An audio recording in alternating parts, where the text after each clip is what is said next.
Hi everybody, Hi, I'm Debbie Jorde. I'm Logan Madsen. Welcome to our Mom and Son vlog. Today's question is a really good question. It's not an easy answer. How much do you help your children and or your adult children? How do you know what's too much to help your adult children? How do you determine how much help is too much help? Because there's a lot of people that don't have all of these disabilities that I have and moving back with their parents, so it's a pertinent discussion to have. It's different for everybody. Well, I think the thing that I've been thinking about most is our scheduled meetings with you as children. Heather had one day and I had a day. We would go in and sit on your bed and talk until we didn't want to talk anymore. Just about everything. Things that we experienced, constantly checking in, and not in an overprotective sort of way, just as like a human way where you check in and you get to say whatever you're feeling and be honest, and then you have always been honest with us in an authentic way. There hasn't really been any spots in life that I couldn't come to you for. You also have a good idea of what my abilities are coming from my own mouth and how I'm feeling about things. Well, I think the challenge in that is that when your kids or your adult children talk to you about a problem, as a parent, we often interpret that as they are asking us to help them. But that's an assumption that I'm guessing isn't true most of the time. I believe they want to let you know what their problems are and what's going on in their lives, and they want to feel validated and heard, but not necessarily helped. And that's when, as a parent, it's good to ask them if they want help with something. So, as all of you've experienced, whether you're a parent, an aunt, an uncle, a grandparent, or a good friend of someone, is their needs change at every age. So for example, in elementary school, I would do Heather's hair. I would make sure she had cute clothes on, and sometimes I would put a little bit of makeup on her scars underneath her eyes. And she would let me do that. But then as she started to get older, she didn't want my help anymore. She started to want to wear jeans and t-shirts all the time because we didn't know that she was autistic. And that was really hard for me. Number one, she looked different, and I knew that that was going to be a barrier between her and other people. I always wanted to make sure she was in really cute clothes and her hair looked really nice. But I also wanted to protect her self-esteem at all costs, which meant I needed to let her decide what clothes she was going to wear. As a lot of people that knew me knew, high school I dressed gothic. I even wore a dress to school a couple times, a black dress. I was really into disguising my arms, so I never wore short sleeves. We always had matching outfits as children because we'd go to the fabric store. I love to sew their clothes, and it's a good thing that I knew how because I had to make the arms shorter, and they were both really tall and thin. They thought that was really fun to have matching t-shirts and matching shorts. But that all changed, as you can imagine. They wouldn't have been caught dead in matching clothes in junior high and high school. Yeah. So when Logan was dressing gothic and wearing dresses to school, that's a perfect example of when I, as a parent, wanted to help him see that that wasn't going to make his life easier. And I worried about that a lot with him. Did we talk about that? You just had your honest perspective as my mom, what you thought of what I was doing, and it was like I was a teenager. It didn't matter what you I mean it made an impact in that since we were close and since we've always discussed our emotions pretty easily, I can tell that you genuinely didn't like it. And so that was offending you. That kind of went with my self-image as a teenager, right? Because you wanted to... Not intentionally offend you, but that's a helpful factor in that lifestyle, I guess, of dressing in all black and being a depressed, dark figure. Well, I would share my theory with Logan as to why he might wear a black skirt with black long sleeves to high school. I thought it was because he wanted people to stare at his his clothes instead of staring at him, because he didn't like it when people stared at him, and he still doesn't like it when people stare at him. That was not an accurate statement back then. Now it certainly, I look at my psychology differently now that I'm almost 42 years old, and I see what I did and why I did it, and have a better understanding of my trauma and the decision-making process that I've made. I still find that endearing, that side of me is still there, nice and empowering. Well, empowering. Yeah, like I don't need to dress in black. I am black inside. No, I'm not, but I don't have to convey that externally. Would you say that you appreciate your uniqueness? Yeah, I appreciate what I've gone through, and since I've gotten through it, that makes me proud to have gotten through things. I've been thinking about shame as a tool to build up my pride. Because I've gotten through it, because I've felt shame, because I've gotten over shame and gotten through shame, it was shame that made me proud of myself. I understand that. I do.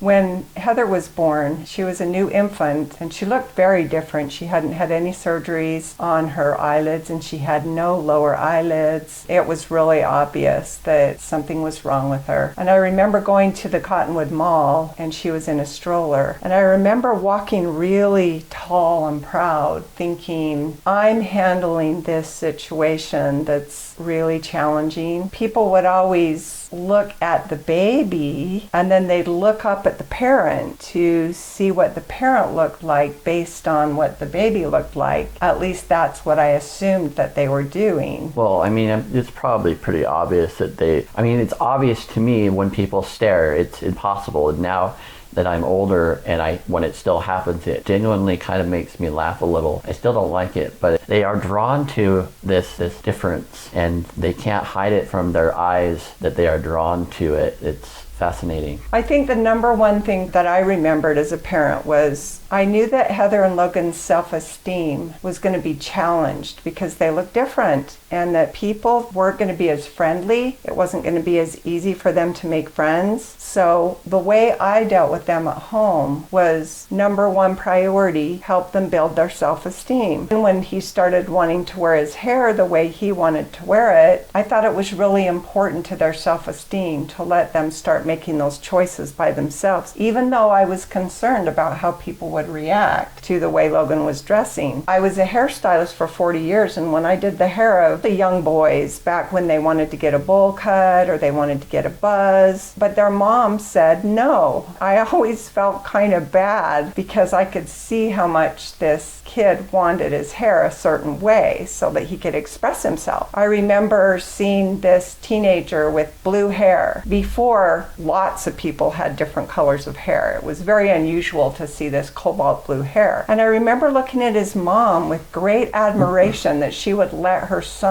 color his hair cobalt blue. I learned something from observing that. Yeah, I think it would be hard to allow your kids to do anything that would draw negative attention to them. Then when Heather and Logan got into junior high school, I had them start doing their own laundry. And riding the bus to school, the public transportation to junior high and high school. Yeah, we only lived a couple blocks away from the elementary and the junior high. So it wasn't far. It's not like we had to go throughout the whole city. It was just a couple blocks, but it was still early in the morning, and I don't know of the things that you said to make it enforce the being independent. Like, I don't know when it became this is mom's rule to be independent, and then when it became my own personal rule to be independent. I didn't have to help them with their homework much because they didn't ask me for help, and they had a hearing specialist that helped them with their homework at school. We didn't know they were on the autism spectrum. I remember I would certainly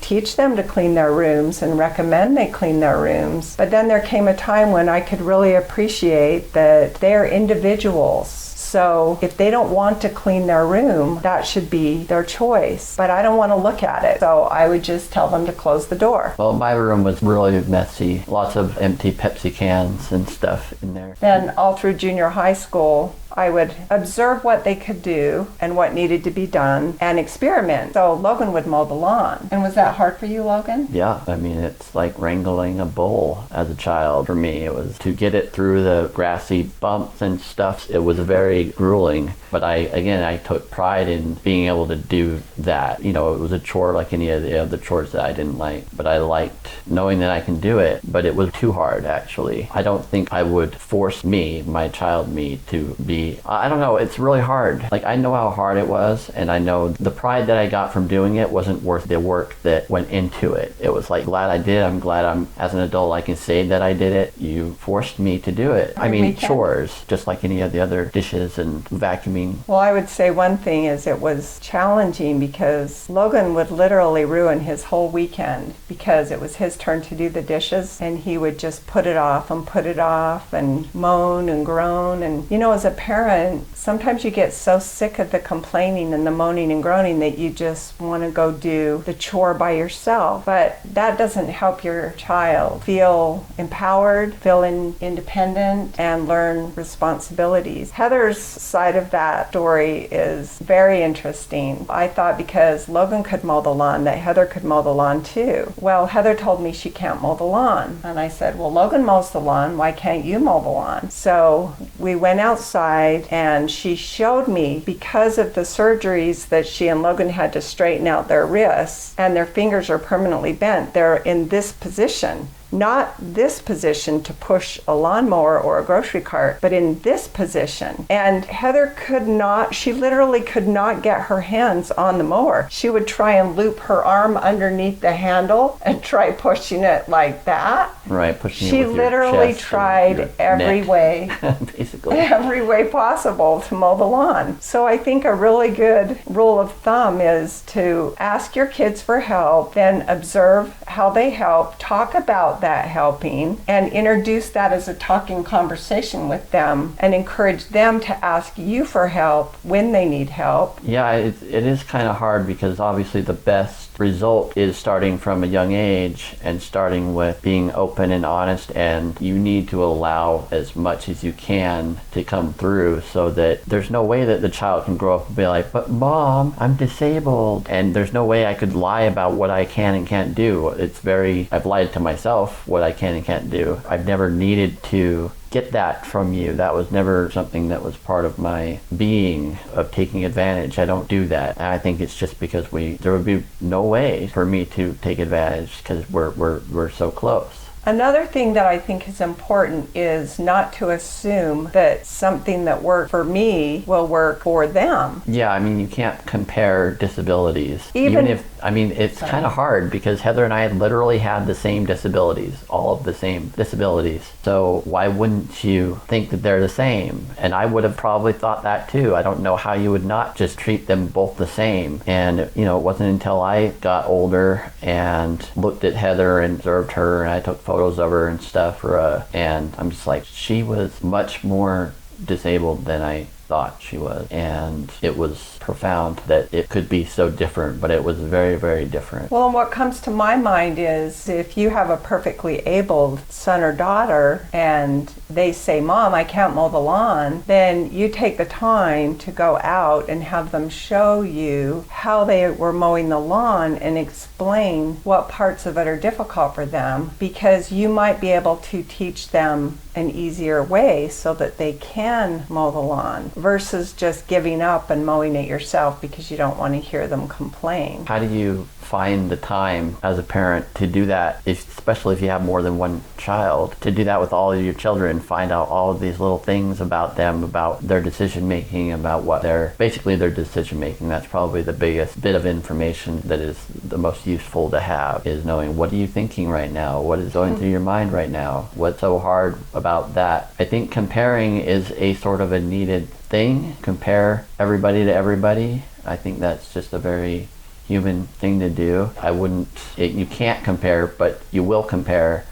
And so how do you discern when you are operating through somebody else's filter based on maybe something you read in a book of how to treat your kid or something? Well, I would say the answer to that is the feedback that I get from the other person will tell me if a method that I'm using or the way that I'm communicating something, if it's working or not. For example, I learned it was a lot easier to accept things about myself. I'm 6 feet tall, so I have big feet. I used to hate to go bowling because I had to wear shoes that basically advertised how big my feet were, and that was really embarrassing for me. Then around 30, I started to realize that I was not feeling very free in life if I was going to be self-conscious about everything about myself. So I learned to accept those things. I would cut the fingers off of gloves for Heather and Logan because they only have 3 fingers and a thumb, but their fingers are bent, so they don't just slide into the glove. And Logan, I made him some garden gloves, so they're a little stiffer than knit gloves. So what I tried to do without realizing it is I was trying to manipulate Logan to accept his challenges because I perceived that he wasn't accepting his disabilities or his limitations. And that doesn't mean give up because you have them. It just means it is what it is. Face that you have them and then find what works. He would try and put his hand in that glove and he couldn't get his smallest bent finger in the glove. And I would say, don't you just want to straighten that finger out so that it will go into the glove? What I didn't know was that Logan hated it when I did that. And I didn't realize I was actually trying to manipulate him into seeing things like I saw them, which was, it's not a bad thing. It doesn't reflect on you or who you are. It's just facing reality. He was living his life in denial. It was basically like someone who was overweight and be like, man, I can only imagine how tight your clothes are. That's true. You don't say that, but you're so okay with it yourself that you're just seeing it as... Just as a casual comment like, there are beans in the soup. Yeah. Just as a matter of fact. Right. Let's take your shoe size, for example. If someone were to be like, oh, wow, those are nice big shoes that you have, and you would be offended. Well, what's interesting is I wouldn't be offended now that I've accepted that I have big feet. But I absolutely would have been horrified before I accepted it myself. Like if me as a kid was to be, look how big my mommy's shoes are. That would be basically what you were doing with the finger thing. It's just sort of saying... Yeah, I can see that now. Compared to my shoes, my mom, like, let's say it wasn't even saying that they were big in size, but they were just bigger than my shoes because I had a child's foot. But that your brain interprets it as an insult anyway, even if that's not what the child meant to say. This makes me think of how often we as parents, instead of having a conversation with our child, teenager or adult child, and just being honest and authentic and listening to them, that I would try and manipulate Logan's energy by how I acted. So if I acted really up and bubbly, then I thought I could lift up his energy and change his energy. And you may not have known that, but you were triggered by it. Right. So I would imagine it's one of those... Or when anybody does it to me. It's one of those unconscious things that we can do that does not help your child or another person. And that is just being unauthentic in order to try and change something about them, the way they're thinking or the way they're feeling, without even realizing that that's what we're doing. But manipulating your kids is how you raise kids. So when do you transition away from telling them little white lies to make them do the things that you want them to do or to have them behave, to being like, oh, okay, they're not going to buy that lie anymore. What other lie? How can I frame it to motivate them to get through their hard spots? Yeah. So it's like a very natural thing to do. That's how you raise little humans, is by manipulating them. So there's always a line. There's not really one clear answer. So the best way to help your child is to utilize what you know about them and what you sense and ask questions and notice when they're struggling or when they're not. For example, Logan was very clear he wanted to move out when he turned 18. How did I help you with that? We were expected to go to college, and so that was just an expectation that we always had.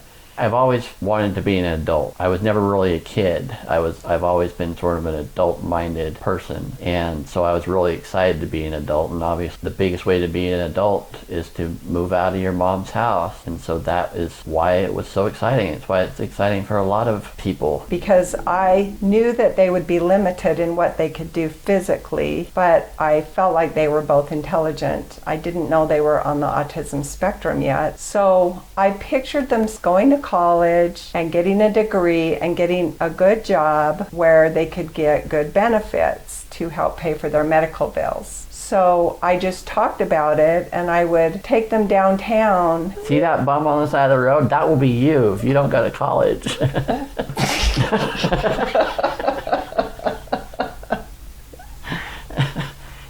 And I would say, do you think he went to college? And maybe he did. Obviously, we don't know anything that we think we know. And then I would take them to a nice neighborhood with nice homes, and I would say, do you think they went to college? Now, I can appreciate that you don't have to go to college to get a good job and get paid good money. But for me, I felt like if Heather and Logan had a degree, then people wouldn't assume that they were mentally challenged because they were physically challenged. That's why I thought that was an important thing to plant in their mind when they were young. And then as they got older, Logan's saying that that helped him be in the frame of mind that, okay, I'm an adult, I'm going to move out, and I'm going to go to college. Yeah. And the way I helped him was I didn't try and hang on to it. Well, I'm not going to say she was happy that I was moving out, but it wasn't killing her that I was going to move out. I would have been afraid. It's scary, as you parents know. You help your little kids do everything. Eat your peas, they're good for you. Eat your meat, it's protein. You make them eat their food, make them go to school, make them do what they need to do, and that's helping them. Then there comes a time when forcing your kid to do what you think is best for them, it's not healthy anymore. It's not healthy for them or for you. Even though you have fears of what's going to happen, there comes a time when you need to let them go, do what they're going to do, have the consequences, and be willing to make time, sit down, and talk to them. Let them share what that felt like. So when Logan was in high school, he became interested in getting a job. I was concerned, of course, but I also wanted to support him in doing that because he wanted. The way I remember helping you was I would just ask him about it and have him express himself about it. But I refrained myself from saying, I don't think you should work there, it's too hard. I let you make that decision. Yeah, I think once I got to a certain point, our connection was no longer as close as you built it up to be as a child. Which is pretty typical in Right, I didn't need my years. mom anymore. I didn't want her input, so I don't recall having a lot of decision-making conversations. So I would look back and say the way I helped Logan was by not interfering with his process of trying different jobs to find out what he could do, both physically and emotionally and mentally, and just let him Flounder.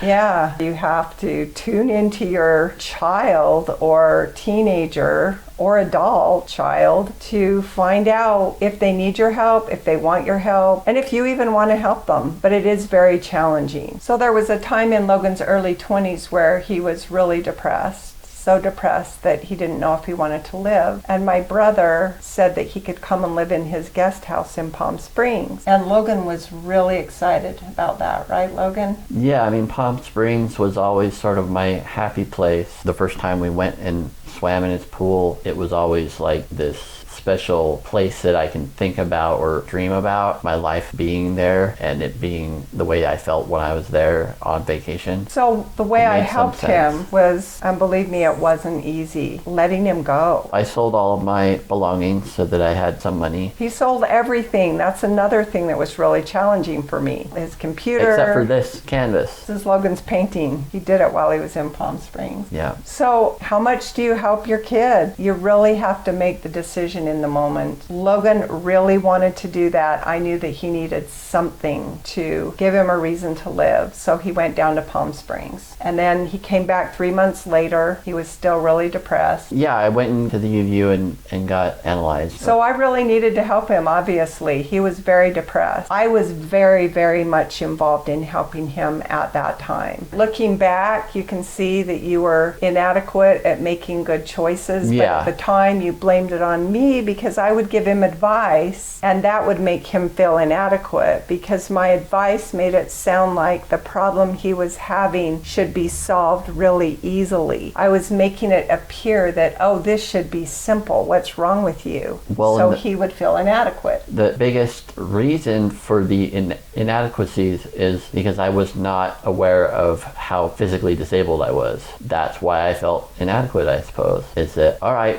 I have friends that are doing their lives and doing things that I'm doing, and they're doing it and I'm not doing it. But it wasn't until I was 24 or so that I realized how much difficulty I have with the small hands and the short arms and the long legs. I'm not using the world the same way as anybody else, not even the same as my sister was. It's completely unique to me, and it is very limiting, and I didn't realize it then. I just saw that I wasn't able to do what seems like I should have been able to do, but it was all too hard just to do the bare minimum, and I didn't really understand why it was hard. I just clearly, it was hard because I was not able to do it. Everything has been hard. So would you say that looking back, you're saying that when I chose to help you, even though it may not have felt good at the time, that you can see now why I would have tried to help you, and that in helping you it turned out being a good thing? Of course. When I was helping him become a self-employed artist, it was grueling work because we got a grant from the government to help him become self-employed, and it was a lot of paperwork and a lot of commitments and writing grant proposals. And Logan was depressed at the time, so he wanted it, but oftentimes you didn't feel like you even wanted it. Well, I believed very strongly that if I just had a few $1,000s invested in me, I have the skills to paint because I knew I painted this. I have the skills to succeed. Why wouldn't I succeed if I'm able to do that? But again, at that time, I still was not aware of how hard it was for me to do every single thing that you have to do, and it adds up, and so it becomes this long day of just doing the things because they're so challenging. And so my whole day is filled up with doing things that are just normal daily things. So he was really down at the time, and it was a lot of work. So every time I called him, he would just groan, right? Because you felt like he was reacting to me like I was a bill collector. Because sometimes he felt like I was helping him too much and imposing something that I wanted on him. So I often would just hear him. He would say, I don't even know if I want to be a self-employed artist. I don't even know if I want to paint. It's so hard. So I would stop and I would say, shall we stop now? And I didn't want to stop. Believe me, it was hard even asking the question. But what Logan would say is, I don't know what else I would do. So we had to keep going through that every few weeks and then reset our intention to continue on, working towards getting enough paintings for an exhibit and to make prints to put in our proposal that he could sell his art to make a living as a self-employed artist. And that was really struggle. So then what happened was after 18 months, it came to an end. And Logan was now a self-employed artist, a dream and a goal. So I decided it was time that I need to stop being so involved in Logan's life and let him go. And how did you feel when I stopped calling every day? I wasn't consciously thinking, oh, I'm glad she's not calling every day, but clearly I'm much happier to not have that interaction. So what happened for me eventually was that because I've always been desperate to help Heather and have her life be easier and help Logan so that his life would be easier, I was always looking for ways to do that. But I also wanted them to have their higher self-esteem and to feel like they can do it and to be empowered. So there came a time when the best way that I could see that I could help Logan was stop trying to help Logan so much, stop calling so much, And it was hard. I actually had to go to a therapist because I felt like I was going through withdrawal because I was so used to keeping an eye on him. And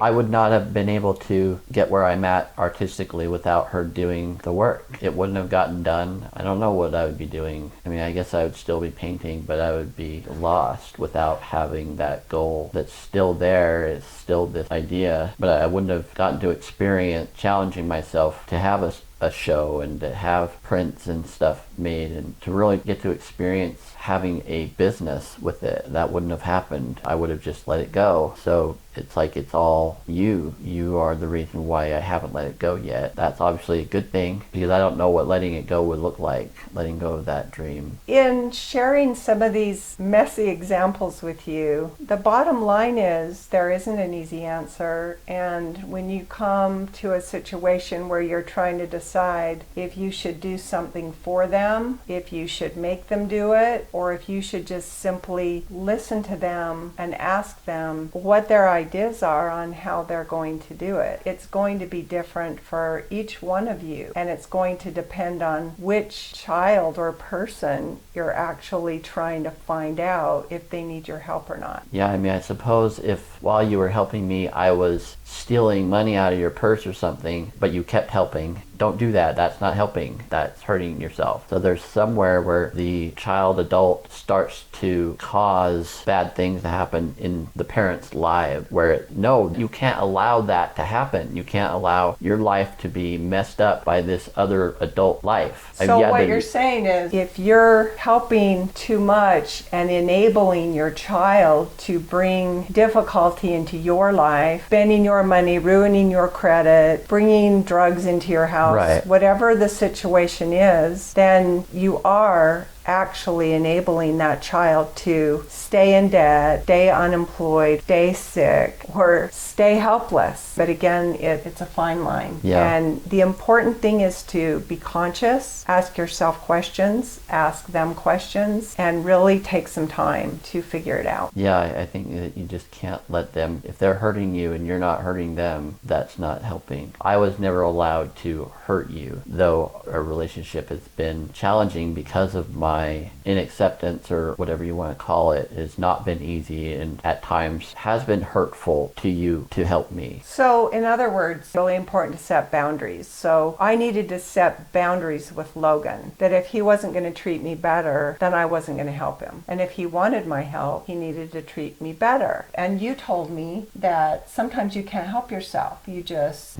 are not nice. Like you said in a previous blog, you're like a grumpy old man. I have kept myself from getting into relationship things that would cause me to act that way, and I couldn't help it. But I didn't know it wasn't you at the time. You thought it was all me. Yeah, I thought you were driving me crazy. So there's going to be those times too when you're sincerely helping your kid. They actually do need your help, but they actually feel like you're the one causing their problems, not them. You're helping them because they caused themselves some problems. So you're helping them, but then they blame it on you. So that's when you'll see a need for boundaries. So I taught Logan, it's okay if you fly off the handle and say something inappropriate, but then you need to apologize. So that was our boundary. And then he had to set a boundary with me that I didn't walk into his house and start going through his mail because I wanted to know if there was anything that needed to be handled that maybe he wasn't handling, that I was crossing the line. I was helping too much out of my own fears of a mess that might happen in the future that I might have to clean up. Right. But what I'm doing is invading his privacy. So it was time for boundaries to let him make his decisions, make mistakes, because we all do, and go from there. And our relationship is a lot better because I don't feel a need to micromanage him. Well, we know a lot better. Logan's 41 years old, almost 42, and we've been going at this. How much is too much to help your kid, whether they're a child or an adult, and how much is too little and where's the line. We're still figuring that out. Yeah, I mean, the line moves. You don't just draw a line in the sand and be like, that's the line for everything, because it just doesn't work that way. It shifts, and just like weighing two options, things shift. It's never going to be an even thing. You're not helping me with a certain amount, and so I have to take out of my life things that I cannot handle because I have to cook my own food, take the garbage out, do adulting. So I was able to just go out and party in my 20s. So I was able to do it, and my body was able to bounce back, and I was still able to not need help. But now that's like, well, if you want to do that, then you're going to need help, and that you can't have that help anymore. So you have to deal without certain things, and over time it becomes just your life. It becomes who you are. And for me, it's all about my natural willingness and my natural comfort boundaries in life, and as it's compared to the physical aspect of it, I can say I'm definitely content with the way my life has been the last couple of years. Other than COVID, I've learned a lot of where this boundary is, and it basically at this point I'm the one setting the boundary for myself, and I mean for both of us. And I get to see what boundaries he sets for himself and what boundaries he has in that he doesn't ask me for help, and that I know if he's not asking me for help, by my not imposing help on him, I am helping him. Right, I still have integrity. And that's an important thing, is for you as a parent to have integrity with yourself and your child, and for your child to also have integrity of where things are in your relationship, and how much help do they want, and how much do they want you involved in their life, and how much do they not want you involved in their life. So it's about having enough integrity that you can be honest with each other. And I always taught Heather and Logan that sometimes they need to let me be disappointed when they're making a decision for themselves that they want to make, even though I don't agree with it. They need to let me be unhappy. Sometimes we need to let others be unhappy because we need to have integrity with ourselves and what is important for us to do for us, even when someone's going to be unhappy. And you have to be aware of what's making you happy or not happy. Yeah. And the choices that you're making. You've got to be very self-aware in order to maintain boundaries. So here's an easy answer. How about just checking in and saying, am I helping you enough? Am I not helping you enough? Is there anything you need my help with that I'm not helping you with? It is challenging because it's just like mowing the lawn. Taking care of yourself as an adult is what everybody does. But when you have disabilities, it becomes like having to mow the lawn when you can't really mow the lawn. But you take pride that it's your lawn, and so you do it, and now I just do it for myself in my own way, and so the lawn looks the way it looks. But it's all my decisions and it's me. I have decided that my life encompasses this certain amount of acceptance. That's the bottom line, isn't it? Acceptance. Accepting what's going on, accepting that someone may need somebody else's help or not, and being able to communicate effectively enough to find out what the answer is for yourself in your situation. It's individual for you, and it's individual for us. We hope that something that we've said today will help you in some way, and we really appreciate you joining us. Subscribe to Debbie Jorde YouTube, and you'll be notified of our next episode. Thank you. Thanks. Bye-bye.